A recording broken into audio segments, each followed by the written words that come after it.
Hello folks, welcome back. Chris in Central Pennsylvania. The figures, statistics for arrivals for the refugee program in the United States through May 2026 in this fiscal year are out.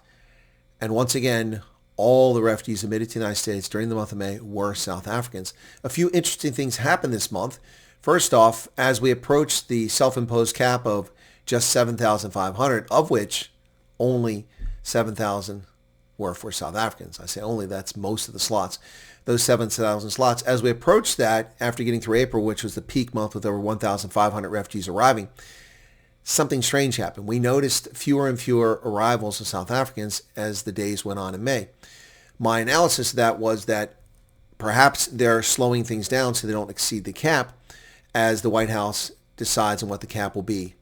Well, that appears to have been the case, as this is the lowest month in several months with just a handful of arrivals from South Africa. Let's talk specifically about what happened in May and further analysis of that.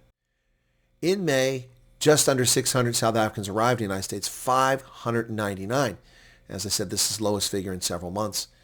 That raised the total of 6,665 South African refugees who arrived in fiscal year 2026. We had 335 refugees arrive last year in FY25 from the 12th of May through the 30th of September. That means that 7,000 South Africans exactly have arrived in the United States. 7,000. So FY 2026, 6,665 refugees. The cap for South Africans was 7,000.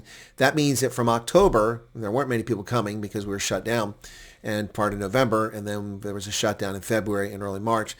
But in the fiscal year from October 2025 through May 2026, the total is 95% of the refugees, 95% of that 7,000 cap.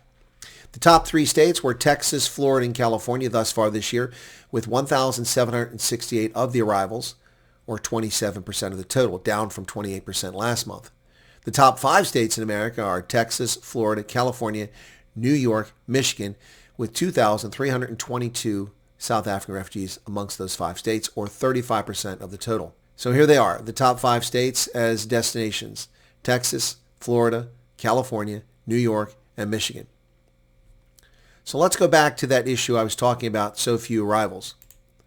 Well, why just 599? That is the lowest figure we've had in many months, folks. The lowest figure. November was 125.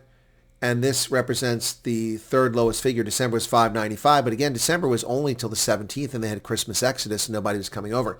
So for a full month, this is the lowest full month total yet, 599. And again, my analysis for that is that they were slowing down the program so they didn't exceed the cap, because the State Department doesn't control the cap. The White House does. In the month of May, the White House sent a notification to Congress telling them and consulting with them that they're going to raise the cap by another 10,000. So what does that mean? Well, given that only 95% of the cap was reached, that means that there's 10,000 plus the remainder of that 5% that can come over. So we're looking at about 10,300 plus people can still come over in June, July, August, and September. A lot of people say, what happens when that ends? Well, then we're into a new fiscal year, and the administration will have to set a cap for FY27. Will people stop coming over? No. Will people still be processed? Yes. The program still exists. You can still apply for it, and your cases will still be reviewed, interviews done, medicals done, adjudication done, vetting done. All that will still take place.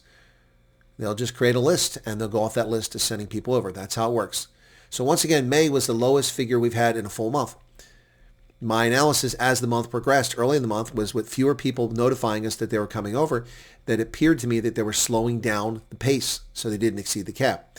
But as I told people from the very beginning when this was announced last year in September, oh my gosh, just 7,500, well, only 7,000 actually for South Africans. Oh my gosh, what are we going to do? I said, well, they're either going to ignore the cap, which doesn't usually happen, or they're going to find a way around it with temporary protected status or humanitarian resettlement, or they're going to increase the cap. And what did they do? In May, they increased the cap by 10,000 more. So it's no longer the lowest figure we've ever had. We've had years with only 11,000 refugees coming to America. So we'll exceed that most likely this year.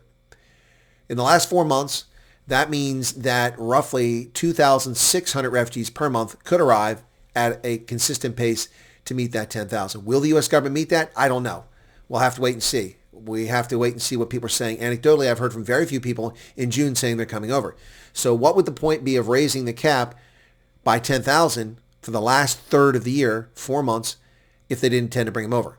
So my analysis is they will attempt to bring these people over, increasing the number, more than doubling the number of South Africans currently here. We have 7,000 South Africans who've arrived since May 12th of 2025. 4 have gone back. 7,000. No one's passed away to my knowledge. That means we have 6,996 refugees still in America from South Africa. 7,000 have come over the program so far. There you have it, folks. That's the update on the situation, on the program, and I'll keep updating you with the arrivals every month. But through May 2026, we've now reached 7,000 South Africans total, but 6,665, is that the number? Yes, 6,665 for this fiscal year. Be well.